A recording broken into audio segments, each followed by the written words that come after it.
Okay, please take your seats, ladies and gentlemen. We're about to begin. I think that some of our speakers will join us later on during today's discussion. We have a wonderful room today with wonderful chairs, and can't really call it a panel discussion, really. It's really a nice conversation. So our today's session is Islam world developing sister city ties, and the task that we have before us here today, the Rossotrudnichestvo agency that I chair, and the goals that we have according to our documents, according to the 2008 decree of the president,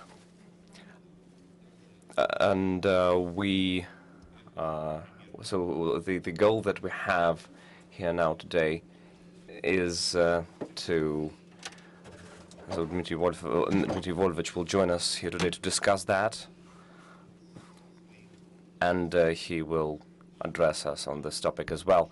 So anyway, as I was saying, our main goal, one of them anyways, is to grow the sister city ties, and in this regard what we do is, well, we understand that there is a existing tradition that has existed for dozens of years, that sister city relations are something that when we just have nice relations between two mayors, for instance, one mayor visits the other, we have talks in the restaurant, and then, we sign maybe an agreement basically to the effect of, we like each other, and this is it. But what we believe is that there should be some content there. Exchange of tech, exchange of data, maybe some cultural exchange and educational exchange as well should be present there.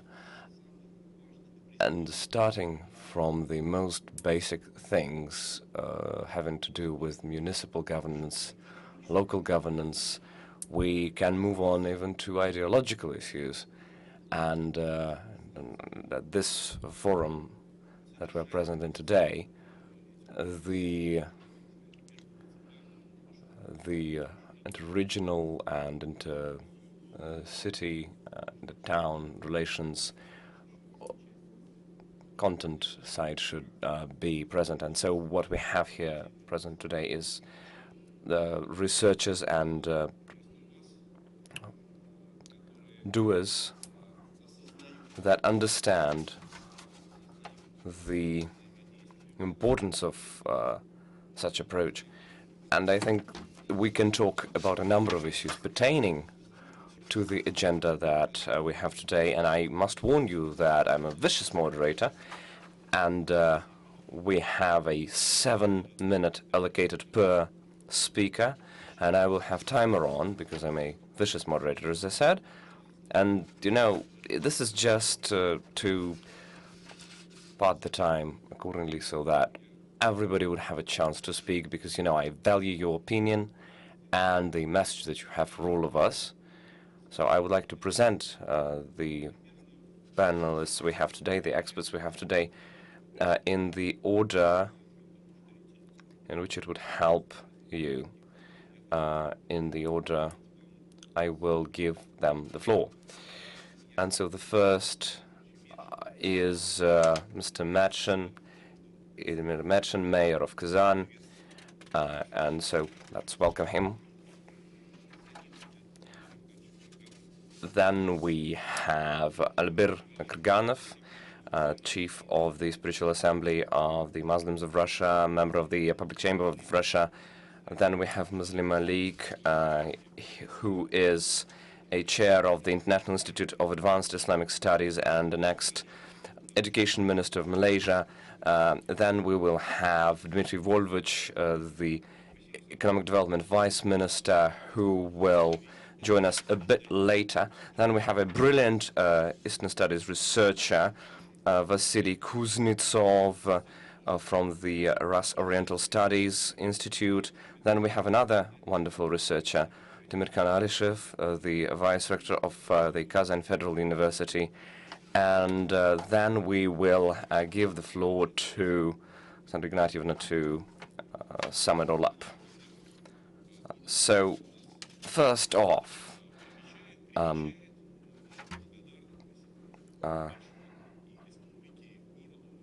Ignatiev, Alexandra Ignatieva, thank you for being so welcoming here, and thank you for the wonderful organization of the event. So what we are interested in is your experience of developing and growing the sister city relations. And as I said, the first to speak will be Mr. Metchen, Mayor of Kazan. Thank you so much for giving me the floor, and thank you so much for joining our forum and for coming to our city. This is very important for us, one of the most important events of Kazan, I believe. And you know probably that we have a number of events held here. The Kazan Forum is one of these, as I said, and we also have the BRICS Forum in October this year. And answering the question of the moderator, what I wanted to say is that horizontal ties between cities is very important, and growing that is very important. We started doing that in the early 1990s, working with the Central Asia cities, and that helped us a lot to grow our portfolio. We have been doing that for over 20 years now, and it's impossible to underestimate the importance of these relations. And if you see what Kazan is today, it is partly due to the fact that we actively engage with our partners and have borrowed a lot of good advice from them. You know, regardless of experience or budget, any mayor has one or other practice, one or other thing that they're the best at. And so not to try to find the solutions that exist already, what you see is, or we just try to, learn from them. Here we see the ex-mayor of Astana on this photo, and we really have sister city relations with this city, and we also have such fruitful relations with other cities in Central Asia. And Tashkent, Bishkek, Astana, Almaty, as well as the Twin City organization are all our partners. Since 2016, I've been chairing it, and I mean the Eurasian office of this organization. And what we see is that when there is a lot of isolation attempts aimed at Russia, this sister city approach really helps to bridge this blockade. And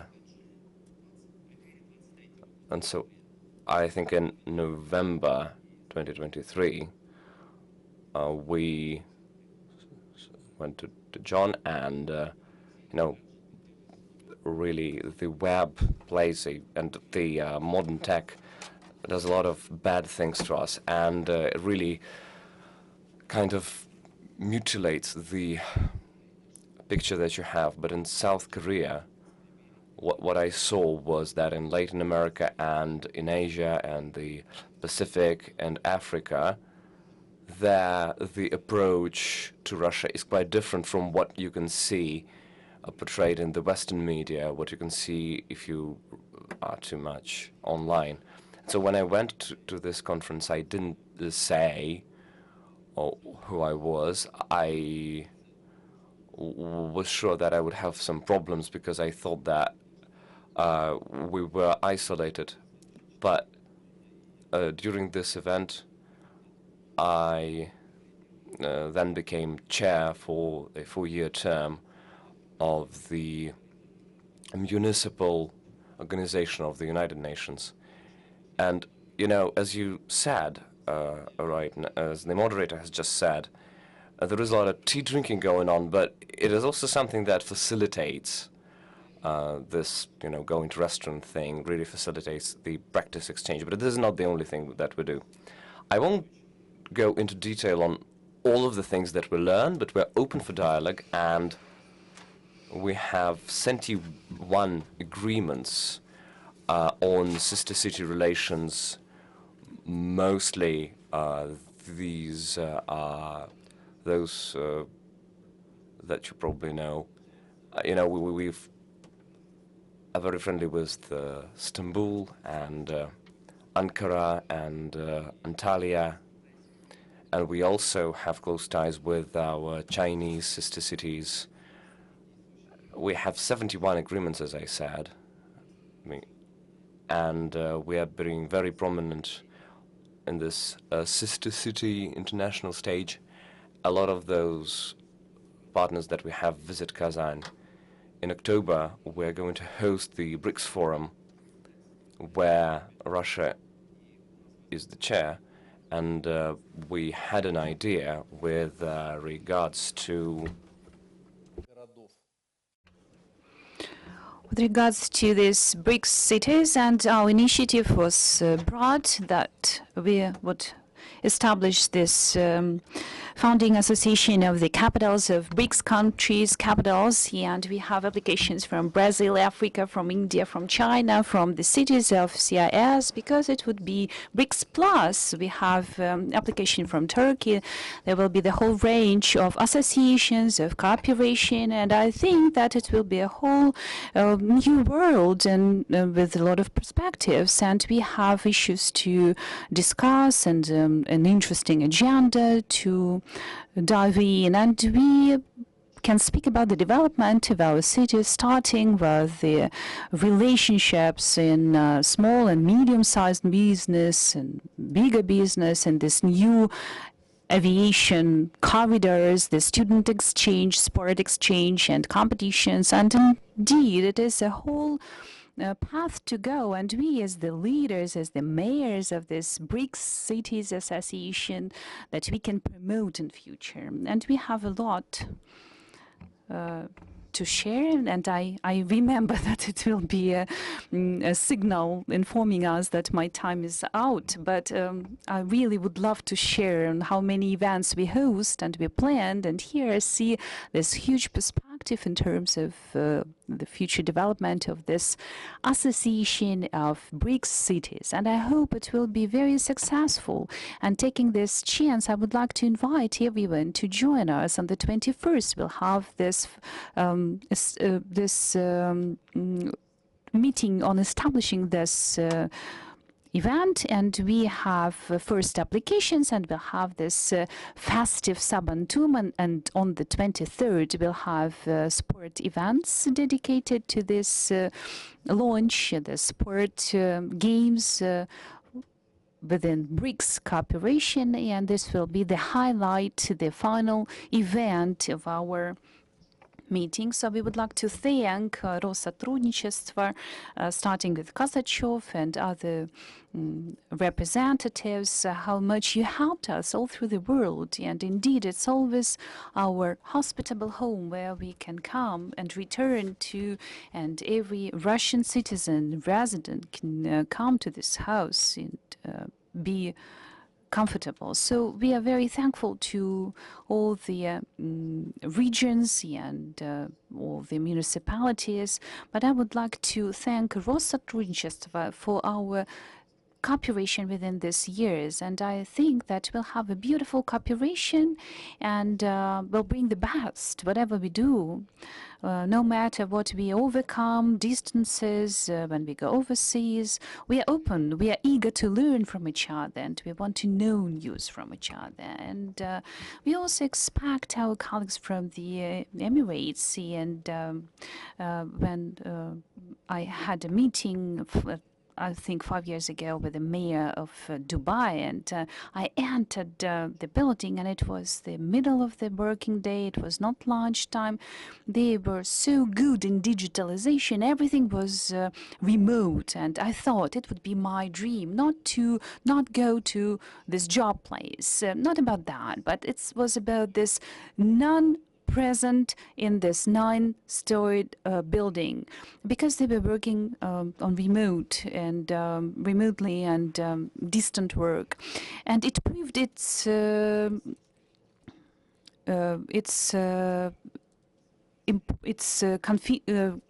comfort.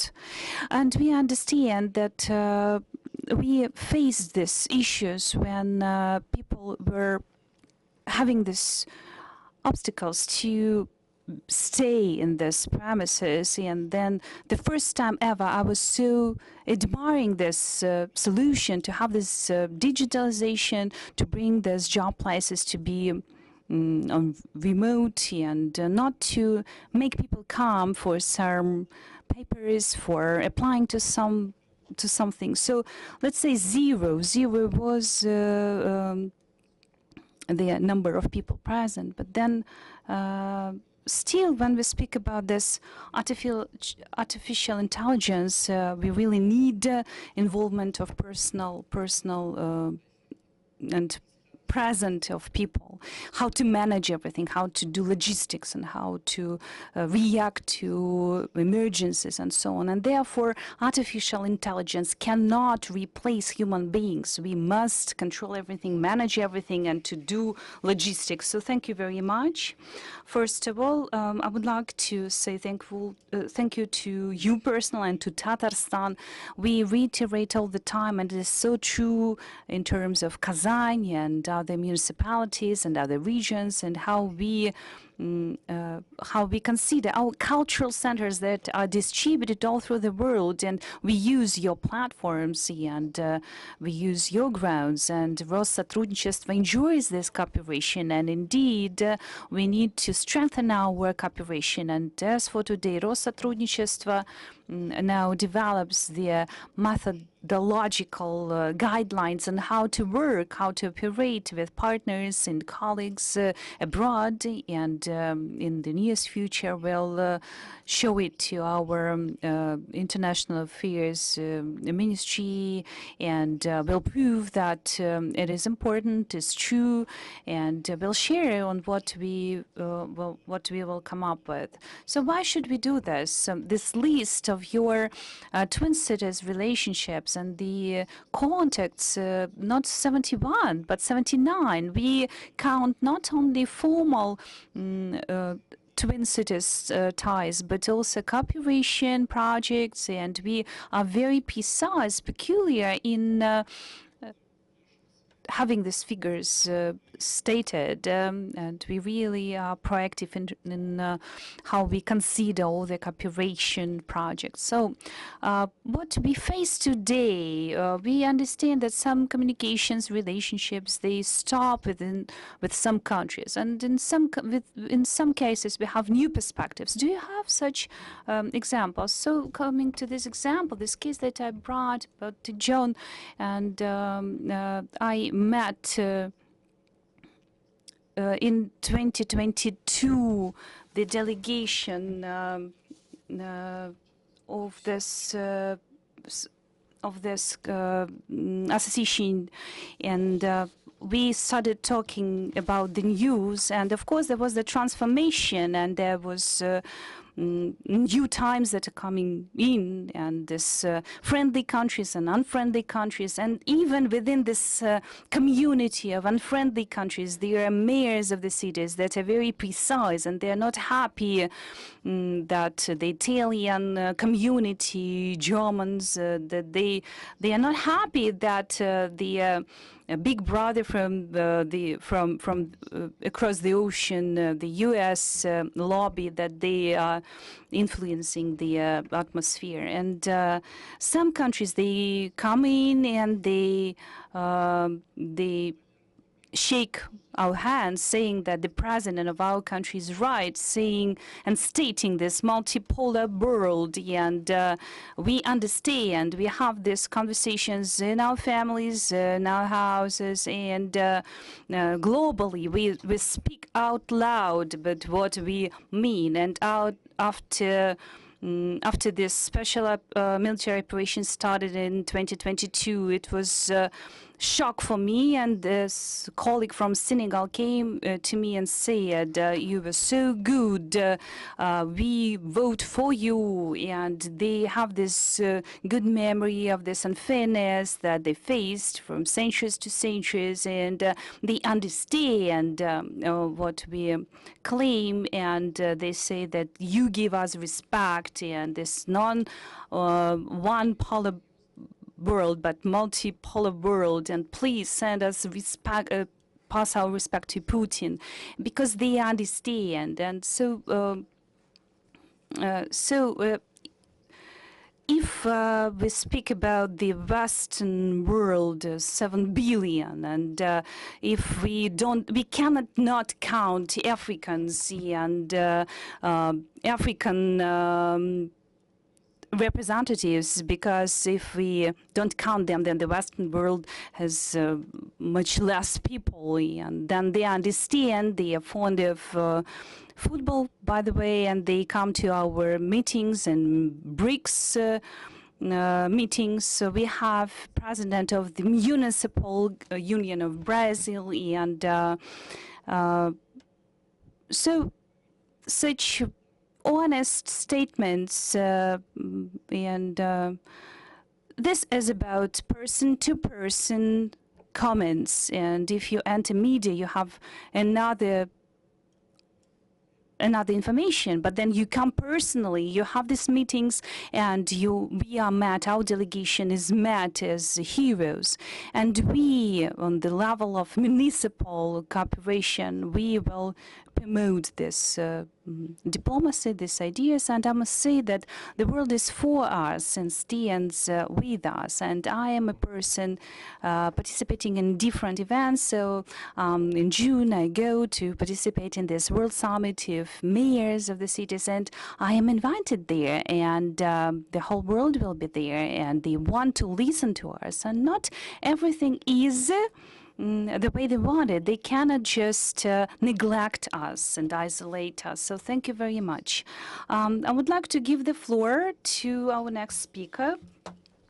And I would like to give the floor to Albert Gimranov and Kurganov, and I would like to have your opinion on Islamic world and diplomacy, and your sphere is so special, and you probably, as the spiritual leaders, you do not probably discuss the details that we've touched upon earlier, but maybe spiritual community. So thank you very much. It's my pleasure to have the floor in front of such a respected audience. So why is it so relevant for us? In Russia, we have about over 25 million of Muslims, and it's a very large community. And if we consider in some Muslim countries, they have population less than our Muslim population, and historically we have this situation, and today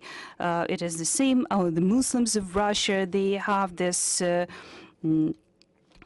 organization of religious, spiritual diplomacy, and this twinning ties that you offer us to discuss, it's very relevant for Islamic world. You probably remember this story when Muslims moved from Mecca to Medina. They started building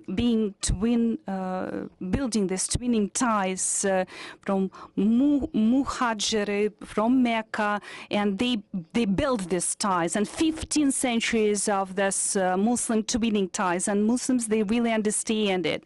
And I must say that twinning ties is very good. It's like love relationships, but it should be vice versa. It should be very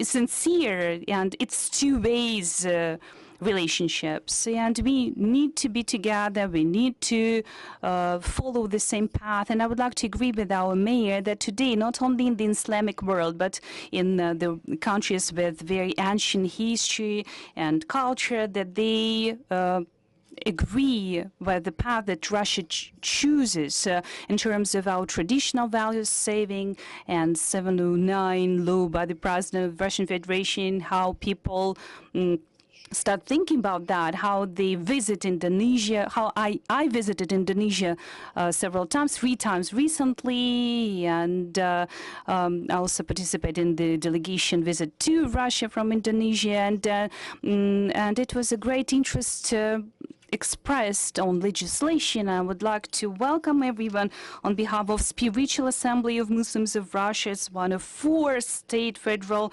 spiritual institutions in Russia, and we bring together 33 regions.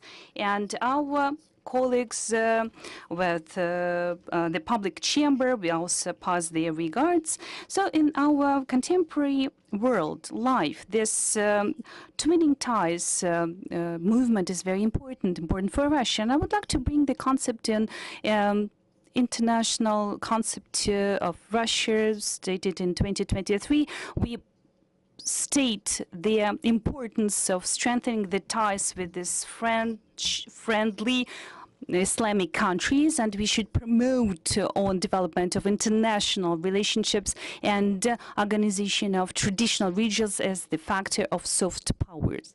And in terms of our spiritual assembly,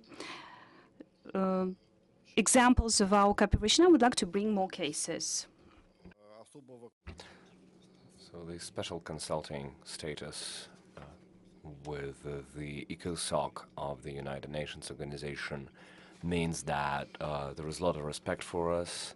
You know that this is only something that NGOs can get, and also the General Assembly. This is where we were very active in the Geneva headquarters. And now the most important is that in 2019 we visited Washington, and given the very complicated international relations that we see, we signed an agreement with the Adams Islamic Center and the National Confessional Peace Corps. Mohammed Majid is their chair, and in Virginia we have Mohammed Ashadi, who's their chair in Virginia. We also take part in the Russia-US Muslim dialogue. We are in constant communication with the locals there, and there is a huge discrepancy there. Even in terms of being religious, over 50% of the population there state that they're religious, so we can't really say that they share what the politicians say and what politicians believe. In terms of OCE cooperation, we have also done our best to promote our interests there, of course. We have a lot of bad vibes going on there, and however, Hayrat Abdurrahmanov, who is the OSCE representative, the Russia representative, OSCE representative for Russia, we also had a lot of problems solved thanks to communication with him. And of course, now we have much less communication with the European counterparts. You see that the religious leaders of the Western countries, the Islamic, Muslim religious leaders, are being forbidden from participation in talks with us by their politicians. So now, in the time of the hybrid West Russia war, and seeing this attempt to isolate us, we do our best to promote cooperation with the Central Asia countries. We have agreements with Uzbekistan, Tajikistan, Kyrgyzstan, muftiats, and we also have a good cooperation with Muslim League. And I also wanted to say that in Indonesia, in terms of Indonesia, we were in touch with the special representative of the Indonesia, Mr. Mugni, and he's in charge of the religious questions. So we were in touch with him, and we had a very good conversation. And in Jakarta, when we visited this city, we changed our approach, and we don't just work in terms of politics, Ildar. We try to deepen the business ties, and we had commercial chambers cooperate there on halal issues and other problems of mutual interest. And we see a lot of interest there.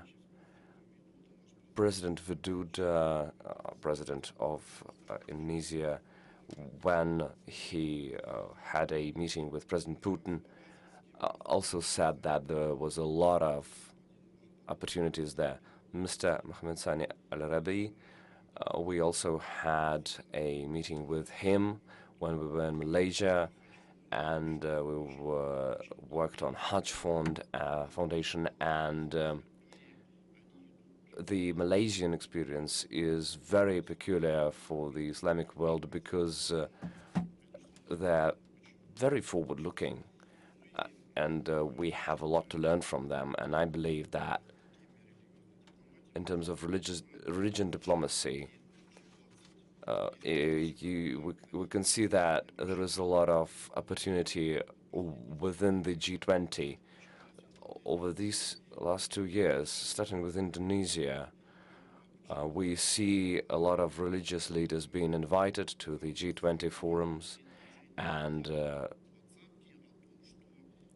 it really helps the G20 leaders to formulate their approach better.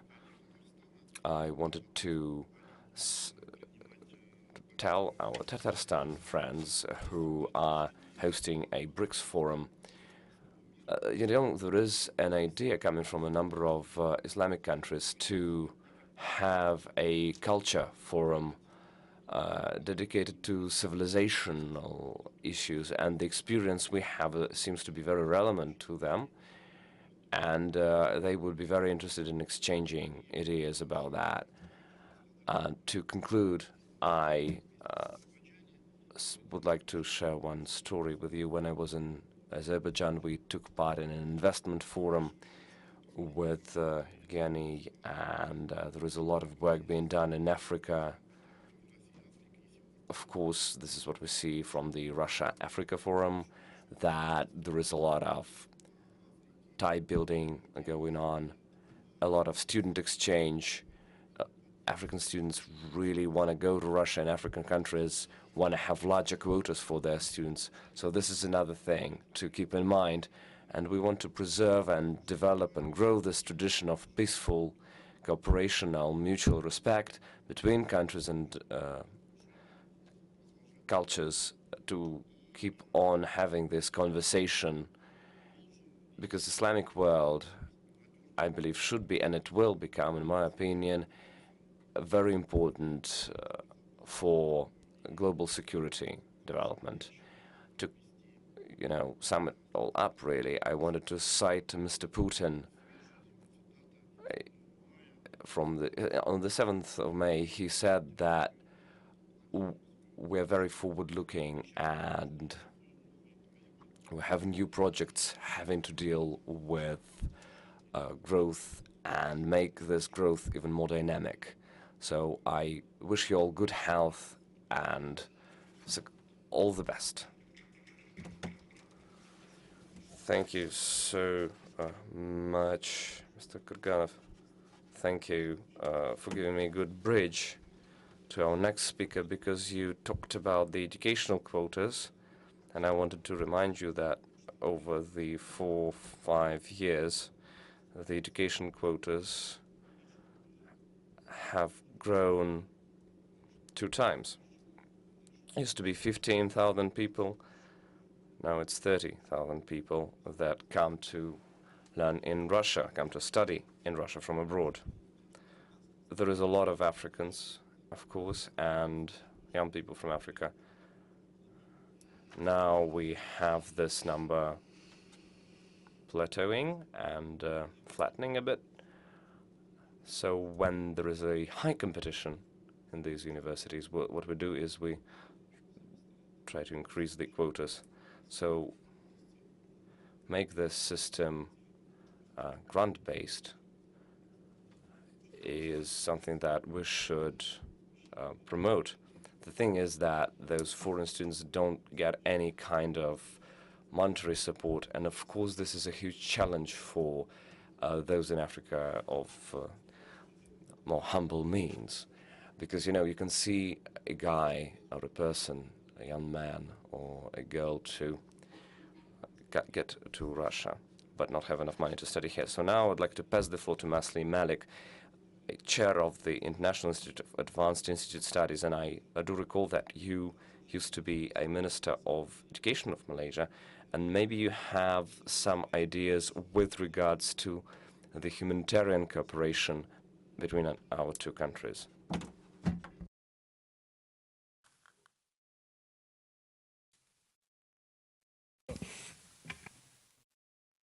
Thank you, Mr. Mayor. Okay, distinguished guests, esteemed delegates, fellow diplomats, ladies and gentlemen, as we gather here in Kazan, I extend a formal Tatar greeting of Salam. Assalamu alaikum and very good afternoon. It's an honor for me to be here to share some of my insight and the voice of Malaysians to not only people in Tatarstan, Kazan, but also Russians in general. Kazan, interestingly, stands as a symbol of cultural convergence, where the Volga River flows amidst a tapestry of churches and mosques, embodying the harmonious coexistence of East and West. As the capital of Tatarstan, Kazan epitomizes the fusion of diverse cultures, languages, and traditions. In homage to this rich culture milieu, I, as the chairman of IAS Malaysia, a government think tank dedicated to global Muslim affairs and smart diplomacy, I'm honored to be invited to talk about the cultural ties between Malaysia and Russia. In the modern era, Russia's technology advancements have made an indelible impact on Malaysia. We had, mostly monumentous project with Russia, where our first cosmonauts have been trained in Russia, hence the very first cosmonauts of Malaysia. And then the collaboration between two nations remained robust, as evidenced by recent talk held in Kuala Lumpur in July 2023, aimed at expanding cooperation in space exploration between Malaysia and Russia. And I think the oldest cooperation between Malaysia and Russia, it's our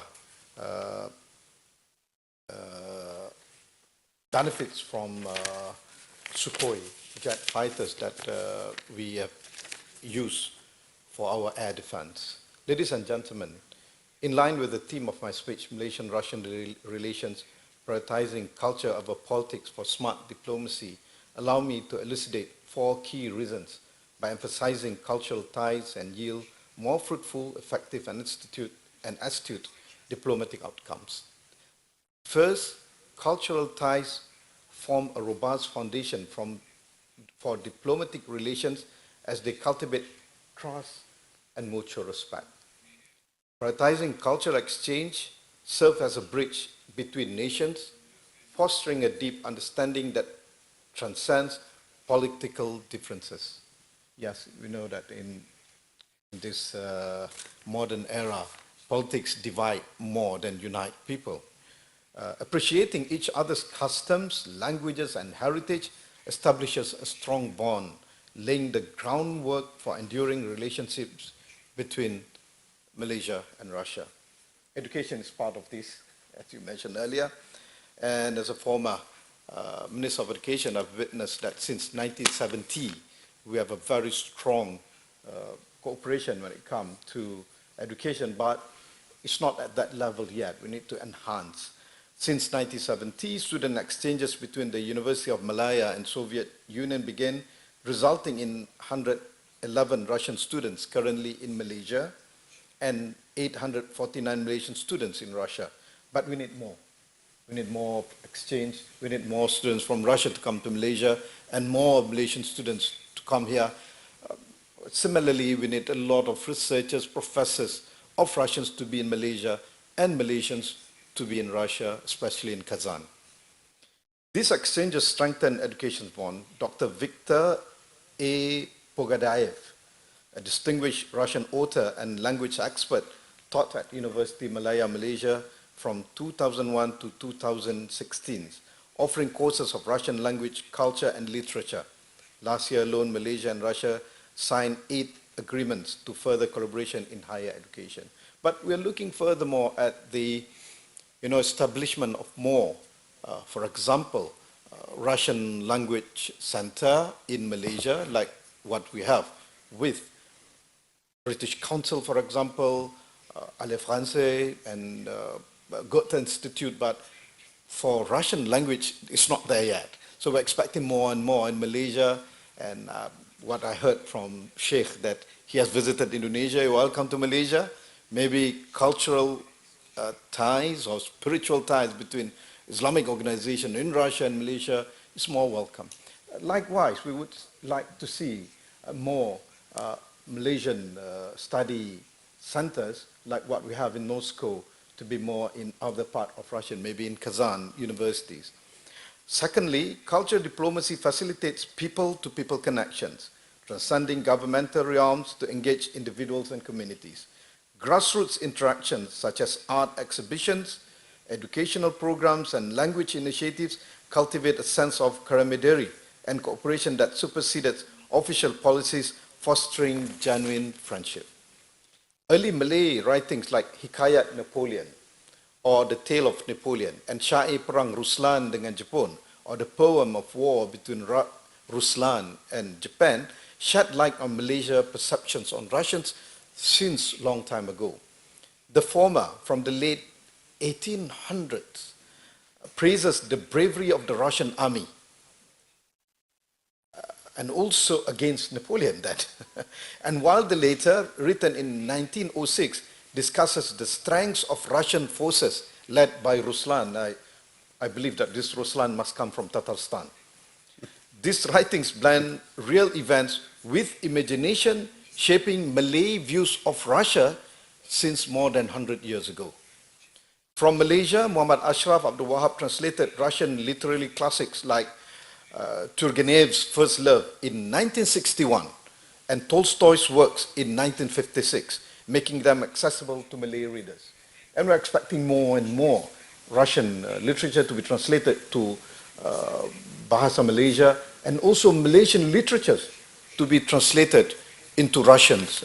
And I trust a lot of Bahasa Malaysia experts from Russia can do this. Additionally, Malaysian authored books are housed in both the Center of Oriental Literature of the Russian State Library and All Russian State Library for Foreign Literature. This exchange, dating back almost 50 years, reflects growing Russian interest in Malaysian culture, but we need to enhance it. And I would love to see more of our Nobel laureates' pieces or literatures being translated into Russians, and likewise. Thirdly, cultural diplomacy enhances soft power and influence, just like our Sheikh mentioned earlier. Cultural diplomacy becomes the conduit through which we project a positive and captivating image onto the world stage, garnering admiration and respect from nations worldwide. This reservoir of soft power not only fortifies our diplomatic bonds, but also cultivates fresh avenues for collaborative ventures and partnerships. I mean, it's quite interesting. In Pew Research Center, and in a survey conducted by Pew Research Center in 2022, underscores Malaysia's remarkable affection towards Russia among the 18 countries surveyed. Interestingly, Malaysia stands out as the nation exhibiting the highest confidence in Russian President Vladimir Putin's global decision-making. with 6 out of every 10 Malaysians expressing their trust in President Putin. Quite surprising. This sentiment significantly bolsters foreign diplomacy, endowing national leaders with the credibility needed to engage in fruitful collaborations with Russia in the future. It is crucial to emphasize that Russia staunchly opposes Islamophobia, denouncing it as an unacceptable form of racism. Early this year, Russia co-sponsored a UN resolution to combat Islamophobia, including the proposal for a UN Special Envoy mandate. This aligns with a joint statement between Malaysia's Prime Minister, Datuk Seri Anwar Ibrahim, and Turkey's President expressing concern over the global rise of anti-Muslim sentiment. Therefore, in instances where political relation and counter-strain, cultural diplomacy emerges as a vital bridge for maintaining communication and cooperation. By focusing on cultural exchanges, Malaysia and Russia adeptly navigate political challenges and averting potential misunderstanding that could escalate into conflicts. Lastly, cultural diplomacy cultivates resilient and sustainable relationships that endure the test of time. While government-to-government relationship, or in diplomatic term, track one diplomacy, may shift swiftly based on interests and benefits, the cultural ties woven between people on track three diplomacy endure the test of time. This was evident in 2023 when approximately 110,000 Russian tourists explored Malaysia, fostering economic ties that flourish with trade valued at $2.5 billion in 2022. But we're expecting more. And now we're thinking of bringing more Malaysians to come to Russia, especially to Kazan. Yesterday, I took a brief tour in Kazan to Kremlin, and listening to what Kazan could offer to the people of the world, I mean, it enticed me to bring more Malaysians to come to Kazan. I mean, as a historical, full of heritage town and city. Furthermore, educational and cultural exchanges have enriched people-to-people connections, exemplified by Russian language programs in Malaysia universities and vice versa. I would like to share with you that even a state library of Selangor, one of the federation state in Malaysia, just like federation in Malaysia, a library teaches Russian language online, and it has a lot of crowd, I mean, eagerly to learn Russian language. This approach epitomizes smart diplomacy, which prioritizes long-term objectives over short-term gains, thereby ensuring sustained mutual benefits for both nations. Ladies and gentlemen, looking ahead, the future of relations between Malaysia and Russia appears promising, with both nations keen to strengthen ties in trade, education, tourism, and cultural exchanges. I think we need to emphasize a lot on education, just like being mentioned by the chairman. We'd like to see twinning not only between municipalities, but also between schools, between colleges, between universities, and why not between mosques? I mean, I became so attracted to the mosque in Kremlin and one wooden mosque near our hotel, near Riviera Hotel. I was thinking, why not it has its twin mosque in Malaysia? Maybe in Kuala Lumpur, in Selangor, in Johor, any parts of Malaysia. So we can bring people from Russia to Malaysia, and likewise from Malaysia to Russia. Yes, twinning city, twinning municipalities. I'm not sure whether we had that many in Malaysia, but Mr. Mayor, you're most welcome to visit Malaysia, and please come to my state of Johor, or maybe in Selangor, in which next month we'll be organizing Kazan Islamic Film Festival in both state of Selangor and Johor. Maybe if you come along, we can sign an agreement of twin city, yeah, between Kazan. Your Excellency? Oh, okay. I mean, apart from that, we are also arranging to bring Mr. Khabib Nurmagomedov, yeah, the longest reigning UFC lightweight champion and MMA legend, to Malaysia in July. You know, one thing about him, when you talk about Russia, in Malaysia, they only recognize Russia of two things. Number one, Mr. Putin. So remember at port, people asking me, are you meeting Mr. Putin in Russia? I said, unfortunately, I'm not, but definitely I have people who are always meeting him, like our Sheikh and Mayor, but I can send Malaysians salam to Mr. Putin. You can do that, yeah. Yeah. So, and number two, Khabib. You talk about Russia, it's always about Khabib. You go to Malaysia, you say, you're from Russia, they say, oh, do you know Khabib? Do you know Putin? I mean, Khabib is coming to Malaysia. I mean, he's going to bring good name of Russia to Malaysia.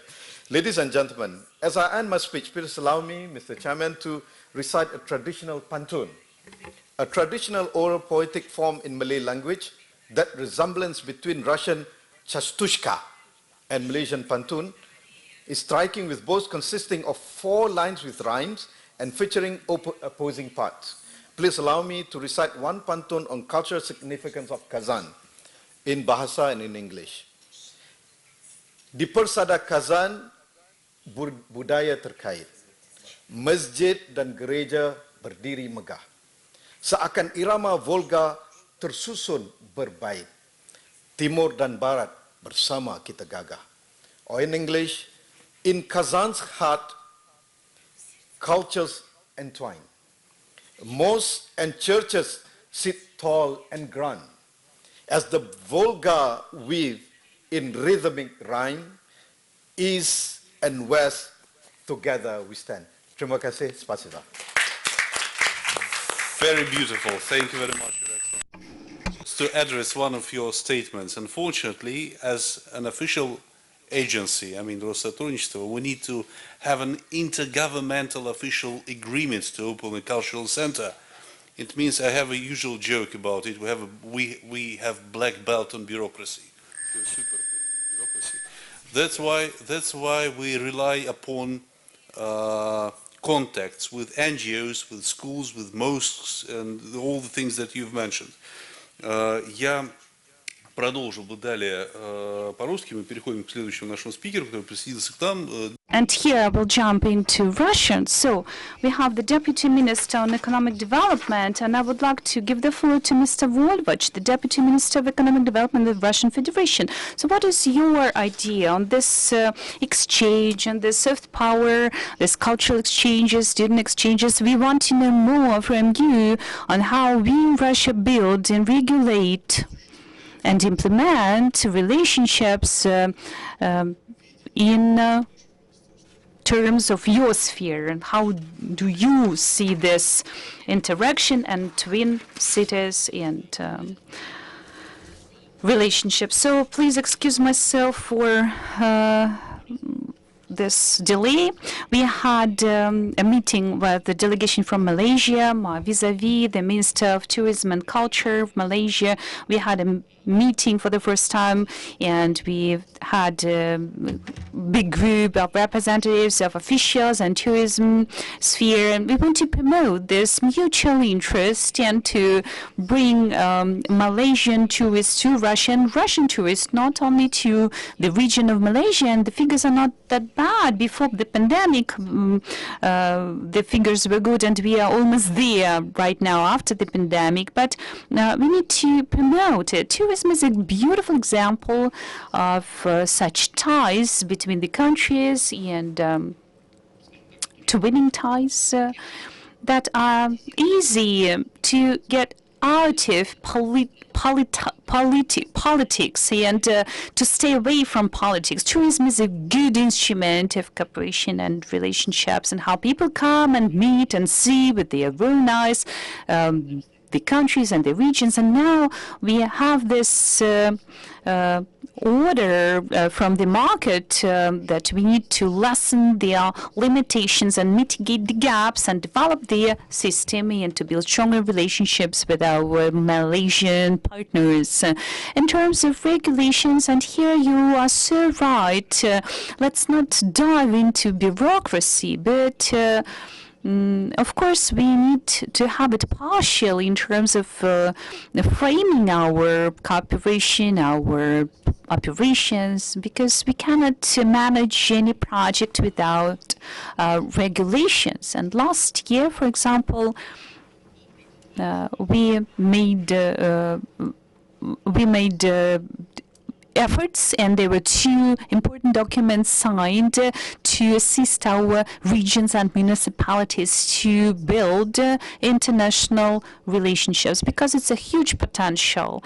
And we understand the agreements, interstate agreements, interregional states, but we need to work on very important projects, and this potential for international cooperation is such a huge thing that we have a whole way to work. And of course, there are beautiful exceptions. For example, Tatarstan, the Republic of Tatarstan, is the leader in the Russian Federation on regional interaction with the Islamic world and other countries. But other regions, they cannot boast such results, and the potential of the international relationships is not unveiled fully. So, therefore, we work on these perspectives, and we offer good provisions and rights to build such relationships in terms of competences and how to build this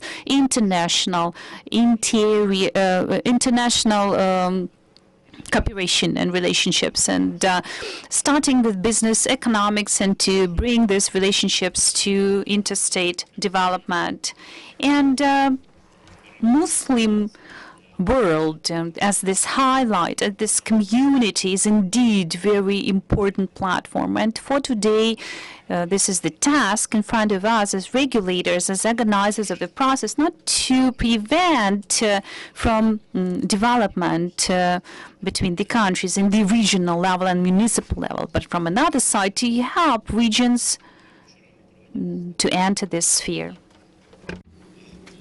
We had a seminar on growing export. All of the regional exports officials were here in Annapolis, in Kazan, and what we understood from this workshop is that there is a need to have government assistance in terms of identifying the points of growth and looking for new partners abroad. And obviously, there is also a need to have this assistance, to have this hand shared at the government level, to have the needed level of trust achieved. And we have very professional teams locally and regionally that can promote this cooperation on all of the fronts that we need. That's not only economics, that's not only in terms of the economy, it's also social and humanitarian and tourist relations, and promoting tourism, for instance, and healthcare, cooperation in healthcare.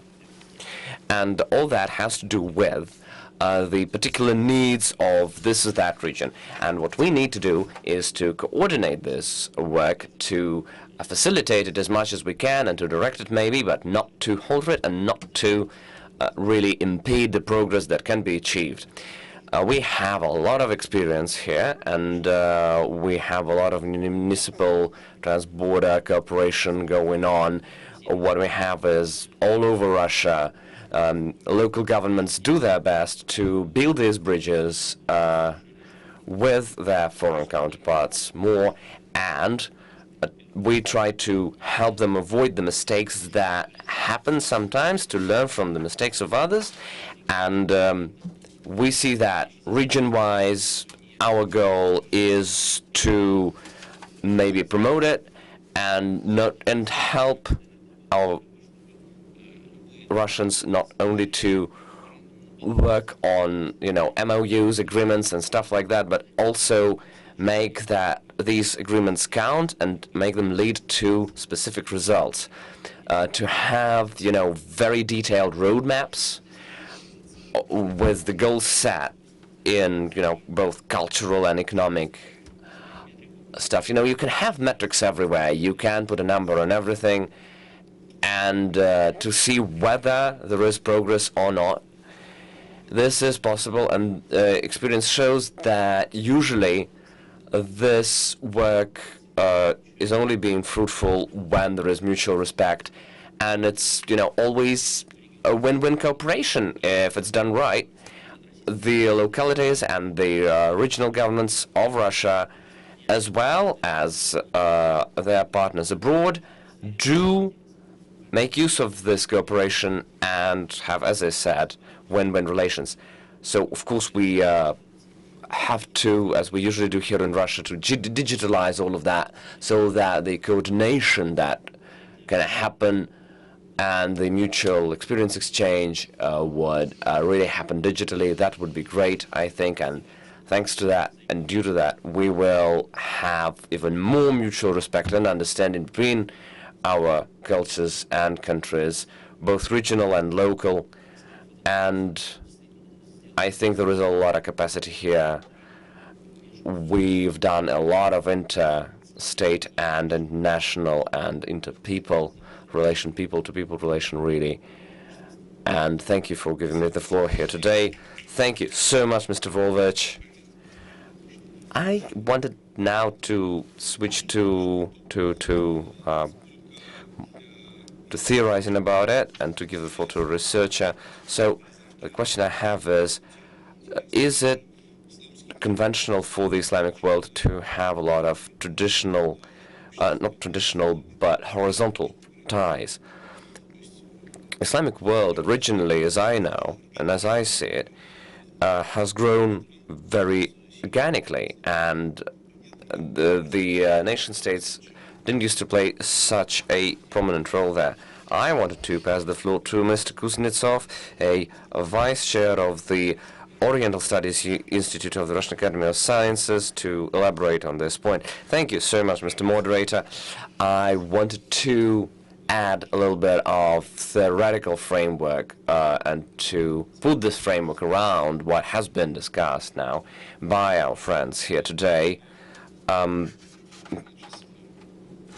So Mr. Griganov has mentioned that there is a lot of brotherhood being important for Muslim culture in general. So, this is something that we see all across this religion. And the idea of a city, of a town, is also very organic to Islam. Islam, is an urban religion. Muhammad was born in Mecca, and then he went on to Medina, and his sermon was really more about being in favor of the urban culture.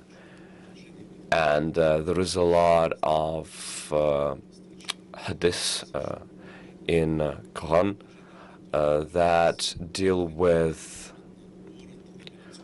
promotion of the urban culture and of the importance of cities and towns. So what Muslims did when they went to a new place, they would found new cities like Kairouan and many, many others, and these towns at the day would become the outposts of Islam. Now, even if we stray away from purely religious tradition and take a look at a more broad Arabic tradition, I think you've all read 1001 Nights, and what you see there is, well, there are a lot of things that you see, but in these fairy tales, what you see is that these are really urban fairy tales. What you see, a lot of bazaar scenes there. It talks a lot about the traditions of urban life, like hammam, and it doesn't really delve into the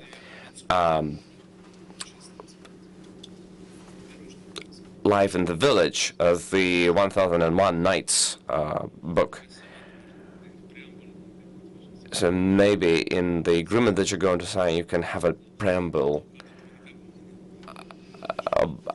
based on what I've just said. It doesn't really have any practical input, but in practice, what it means for Islam and for the Islamic world is that Muslim world is really that of cities and towns. It's a very urban world. Saudi Arabia and Libya are considered to be tribal countries, but in Saudi Arabia, for instance, we have 90% of urban population, and in Libya, close to 80%, I believe.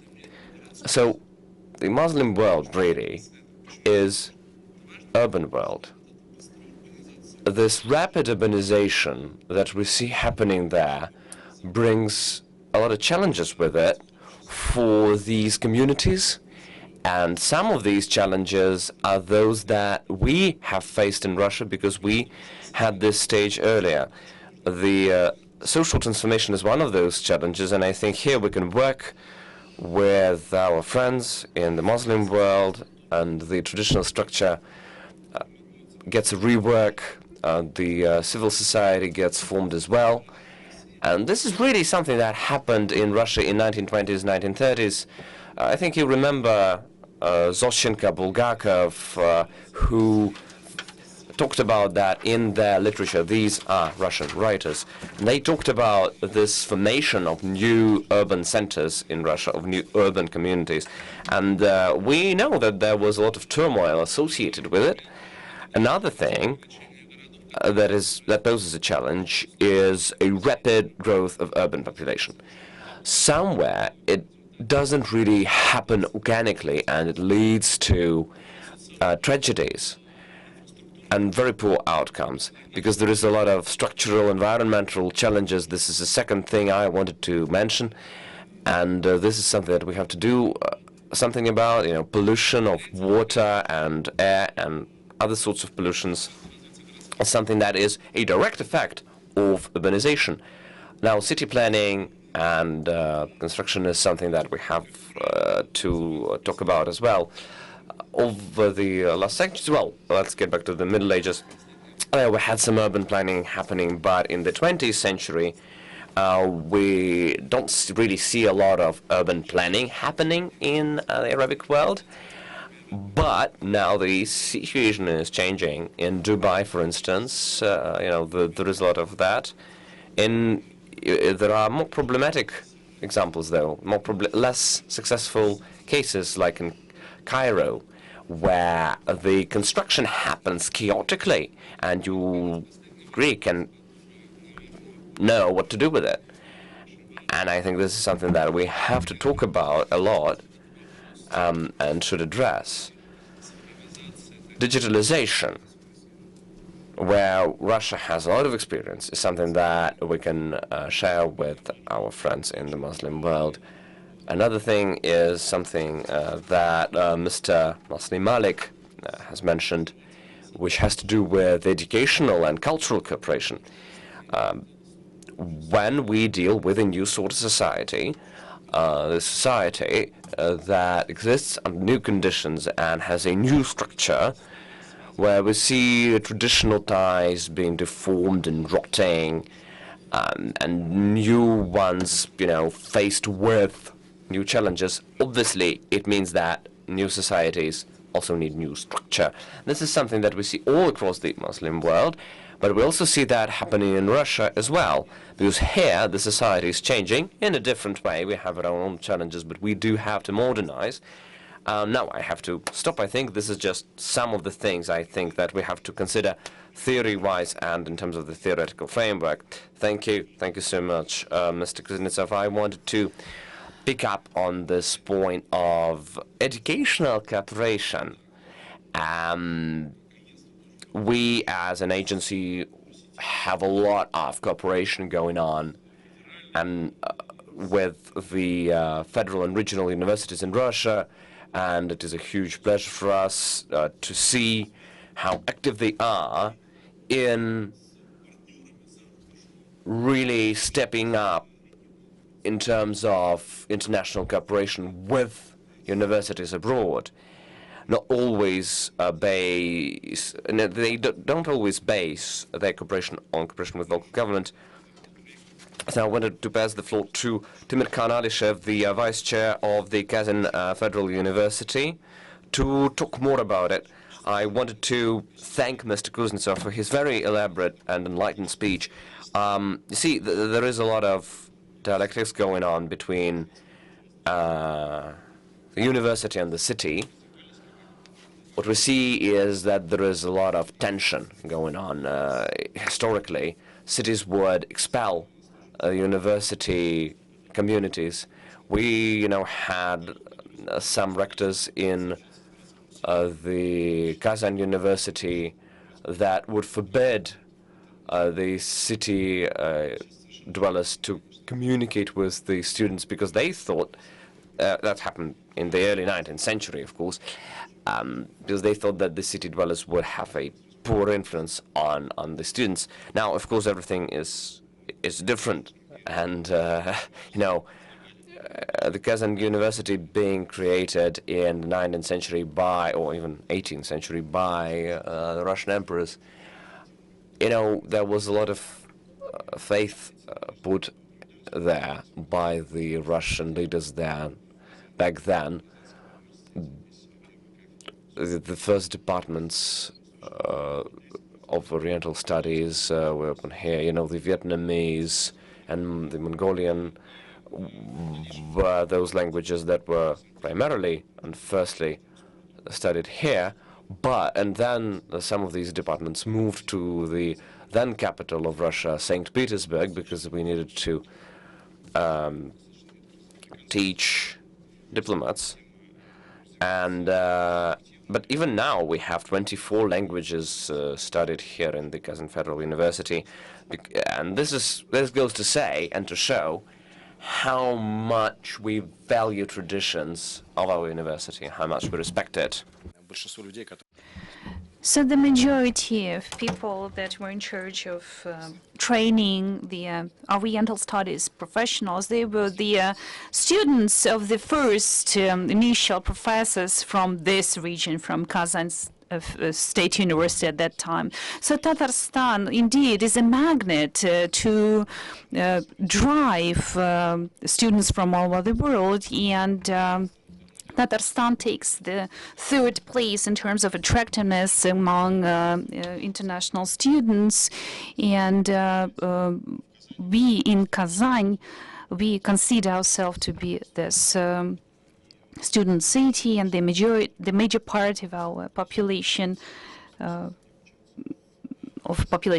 the students, and they study here in Kazan. It's very interesting to consider the diasporas, and we speak about Indonesia. 25% of Indonesian students, they study in Russia, they study in Kazan because they choose Kazan as the destination for education. And it is not only due to the best education, one of the best in the country, but due to the comfort of environment and this attitude, atmosphere, cuisine, safety and security, friendliness. So we see this, we experience this, and when families choose where to send their children, the parents, they consider the cities that their children choose, and what are the dormitories, what is the student atmosphere, student community, and they send their students, their children far away, and it is important to feel safe for the parents. And indeed, it's a synergy between the university, the region, and it is also a platform for the policy of internationalization, and this is the economy-based decisions that we make here, and we are driven by the economy, and we have branches that we launch away from Russia, and we launched this branch in Uzbekistan and under the patronage of the President of the Republic of Uzbekistan. And after they launched this production cycle, they decided to come up with this education training center, and therefore they want to plan and build this hub to teach professionals, and therefore we have our mutual cooperation and relationships, and they work with us, and we work with KAMAZ, Tatneft, with these industrial leaders, and these are our industrial solutions that the Republic of Tatarstan offers for other countries. And when we go there to Uzbekistan, we also have the practical of the provisions and orders, and it is not only related to economy, but to training and education. We hosted the delegation from Guinea-Bissau, and there was a whole range of visits. And unfortunately, Tatarstan doesn't have this trade exchange with Guinea-Bissau, but we had meetings with international students from this country, and they follow the sphere of geology, of medical sphere, and there was discussion why they chose Tatarstan, Kazan, and State University and Medical State University, and it is a very good platform for future further contacts, because within his visit to Russia, further on, he was mentioning these meetings with his citizens, with his people. And another case I would like to bring, recently we've had a delegation that when we visited China, Guangzhou, Zhenjiang, when we mentioned that we have this agreement signed between the cities, it brings a new format of cooperation with the management of the city, with the mayor's office, with the universities, because it proves that there is the frame for work. We frame and guide these initiatives. It was very helpful. I've touched upon the student diasporas that are present here in Kazan, and the largest Turkmen diaspora, student diaspora in Russia, is here in Tatarstan and Kazan. And recently we've become this hub for this direction, and Kazan airport is now a hub for such travels and for such students, and our Kazan State University is the main destination to come and have studies and education. And this is indeed how we synchronize politics and diplomacy, and how we see these real cases and examples. So you entered our city, and you saw on your right side when you were driving to the city, and the Universiade village. In 2013, we hosted this huge event, the Universiade, and it was a grand event. We won the bid, and therefore we constructed all the infrastructure, the premises, and now we can use this legacy of the Universiade. We can host and the students from all over the world. So it is a very beautiful example how the grand events come and how they leave the legacy that we use. And I would like to stress another point. It is very important as far as I understand. We keep talking about Russian houses. It is a very positive experience. It helps a lot, and I would like to cordially thank my colleagues. The colleagues working in these Russian houses, they are very involved. This new generation that comes, they assist us in our initiatives, and we also work on development the network of our educational centers in Tashkent, Astana, for example, the center of Kayum next year we'll celebrate 200 years, and due to the Republic of Tatarstan support the centers for Russian and Tatar languages, we spread this experience, we developed this network, and we will launch it in Turkey, in Istanbul, and it is our twin city as well. What do they do? First of all, it helps the Tatar diaspora that lives abroad to study Tatar language, to save Tatar culture, and to transfer this legacy to other generations. But they also promote Russian language, this Russian literature that they have, and 50-50 we plan and offer this language studies, 50-50 Tatar Russian. So I don't speak about educational courses and student exchanges. It's something of our routine, but such centers are highlights, are magnets, and that's why I wanted to highlight this experience of launching such centers all over the world, because I think it's a unique instrument. And as for the number of international students, we see the expansion, but we now want to focus on this, not on only quantity, but quality. And here we would expect to have more support, this grant-based operations. This is a new stage in how we can develop this policy of Rossotrudnichestvo, how we can bring the best international students to our universities. Thank you very much. I would like to bring two examples from my experience. Shenzhen, when we visited the city, first we lose and they won in University Aid, and it happens when sister cities, regions, when they meet in the finals of a university aid, and then you compete. So I visit them. So in 3 years, they decided to construct 110 stations of subway. And I came back, and the president of the Republic of Tatarstan sends me to the meeting managed by the Ministry of Economy of Russian.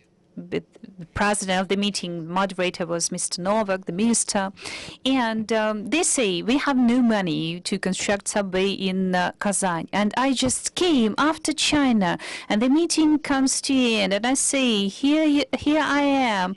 I come from China, and I share my experience, and here I am in this old-fashioned, old-school, wooden decorated cabinet, and probably this cabinet remembers the meetings on nuclear hazard. So, and they say, I bring my experience, and I say about Chinese experience of subway stations, and they say, bring down the buses, and I say, we are the first country in the world to send a human being to the space, and we cannot build 3 stations of subway. How come?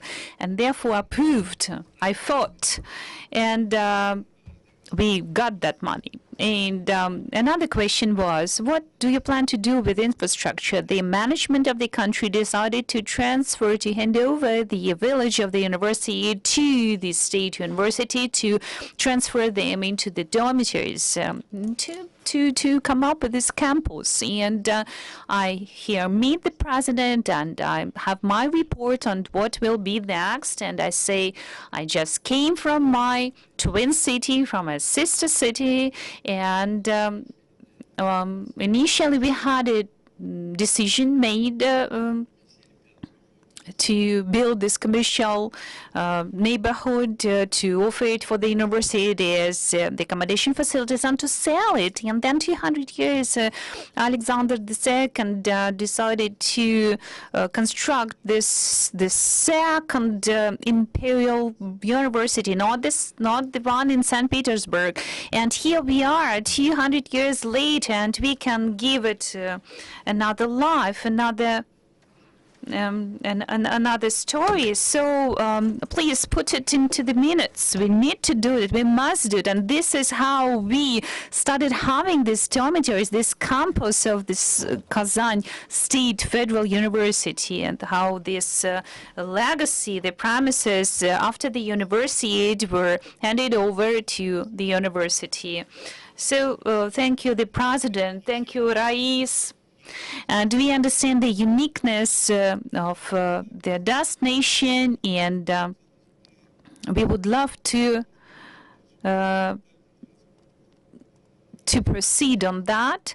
And we would like to draw the conclusion, and I would like to give the floor to Ms.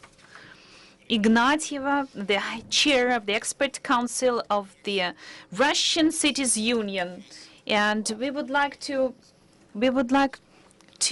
discuss on how it works. So please draw the conclusions. First of all, thank you very much for giving me the floor.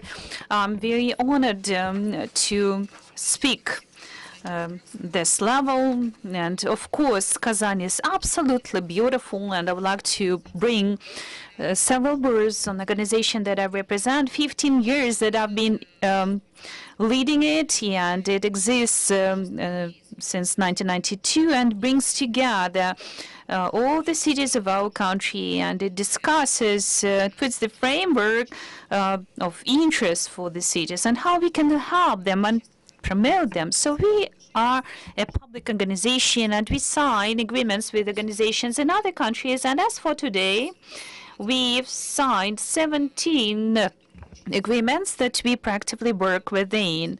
So the question was, how does it work with other countries? And I would like to stress that out of 17 countries, including the USA, Germany, and European countries, that we understand where we are right now, and we were one of the first to sign the agreements with the so-called cities of the Turk world. One country that absolutely neglected our initiatives is Finland. They broke the agreement, but all other countries, they proceed working with us. The Americans are in correspondence with us, and they prove how they talk to the mayors of the American cities not to break the contracts and contacts, and how to be smart and keep calm.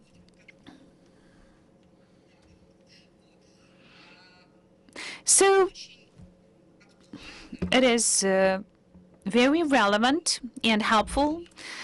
The instruments that we offer, we've had 7 forums of the best municipal practices, and they were of good interest. And in 2 forums, we started being international. This forum began to be international, and it was a success to host our forum in Kyrgyzstan. We exchanged the best municipal practices. I would like to remind you, probably the people in the room remembering that the first Twin Cities agreement was signed by the municipalities, not by the regions. And unfortunately, the Vice Minister is gone, but I would like to stress that we have a huge potential in terms of legal framework, because within the competence of the local authorities in Russia, there didn't used to be these sorts of questions, and there was a lot of red tape. Now it is gone, and of course it leads to more constructive work being done. Now, in terms of the Islamic world, Tatarstan and Kazan in particular are a shining example here. Our cities right now are being more active and prominent in signing agreements. We don't even call them sister city agreements anymore. We have a lot of these broader cooperation agreements with Uzbekistan and other countries' towns signed, and there is a lot of nuance, that understanding of which we unfortunately lack in terms of mentality and culture. but you know, we do our best. I would like to give you an example. You know, there's a difference in the approaches we do regionally and locally. Or Perm, for instance, would have one newspaper for both cities in 2 languages, a bilingual newspaper that would open a window for those living in one city to those living in the other, and vice versa. And of course, that could lead to an increase in investment, and this is what it's really aimed at. So Chelyabinsk has a sister city, Narin, in Kyrgyzstan, and we went and played some hockey there. We built, we got a team and a coach there, and a local entrepreneur built a place to do it, to play hockey, and Chelyabinsk Tractor, a big hockey team, went there to play it. And so hockey began growing in Narim, in this city, and they are now quite well renowned. And the Chelyabinsk guys, they sent a lot of stuff to help them do it. And there is also an example of a school in another place, and Chelyabinsk sent the textbooks that were badly needed over there. So this is a sister city experience that we need. When we talk of big goals, they're not always achievable.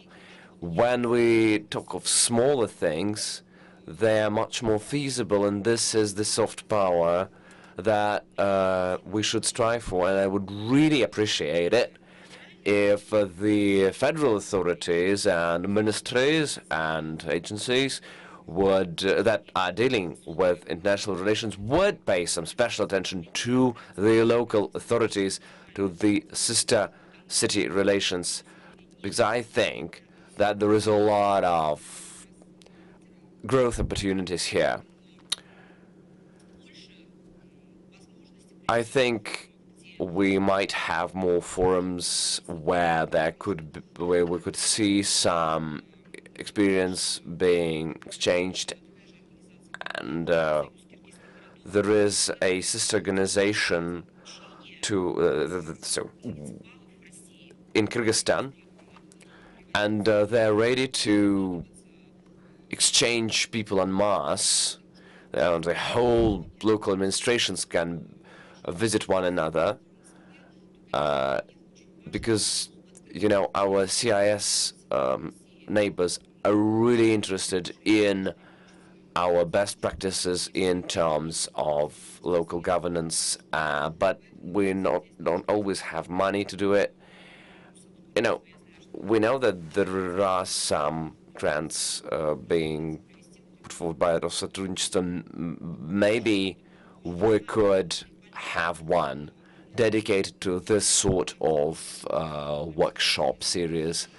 A parliamentary assembly of the CIS is working on that. An regional commission, together with them, we do the modal bills that can be used then by other countries to promote this. Now we're working on a bill on transborder cooperation.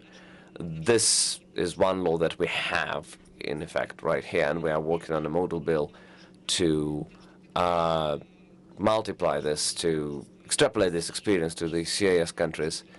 So why not have this sort of law similarity, legal similarity between Russia and Kazakhstan or another CIS country? So there is a lot of work being done, and there is a lot of work to be done. We have a much freer hand now, legally, in terms of the legal framework. I mean, I can go on and on. I have a number of examples. But yeah, basically, I think this big best local practices forum would be great, and I think Muslim world countries could participate in it, and even other countries as well. We had a conversation with a girl from India, and they see a smart city as something very interesting for them. And so there is experience to be shared. Why not do it? Well, if it's a smart Muslim city, then how would it look?